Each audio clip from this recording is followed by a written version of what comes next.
நம்ம நண்பர் கோகுலுக்கு கல்யாண ஆசை வந்துருச்சு போல. நண்பா, இந்த காலத்து பொண்ணுங்கள்லாம்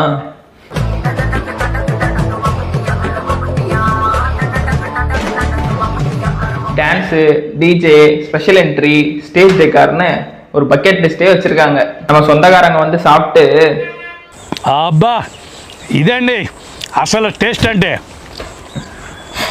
ఈ జీవితానికి ఇంత మించిన టేస్ట్ ఇంకేం కావాలని చెప్పండి. அப்படி சொல்லிட்டு போனோம். நம்ம ஹரிஷும் சிவாவும் 2 வருஷத்துக்கு முன்னாடிலேருந்தே எஸ்ஐபி போட்டுட்டு இருக்கானுங்க. நீ என்ன பண்ணு, நெக்ஸ்ட் 5 இயர்ஸ்க்கு small cap, flexi gap, Nifty 50 இந்த 3 ஃபண்ட்லையும் 2000 per month இன்வெஸ்ட் பண்ணிட்டு வா. இந்த லிஸ்ட்டை விட சிறப்பாக கல்யாணத்தை நடத்திடலாம். கல்யாண ஆசையோட இருக்கிற உங்க ஃப்ரெண்ட்ஸ்க்கு இந்த ரீலை ஷேர் பண்ணிட்டு நெக்ஸ்ட் ஹனிமூன், பேபி ஷவருக்கு பிளான் பண்றதுக்கு எங்களை ஃபாலோ பண்ணிக்கோங்க. நீங்க ஏதோ சொன்னீங்க, ஆனா என் காதுல இது ராங்கா விழுந்தது.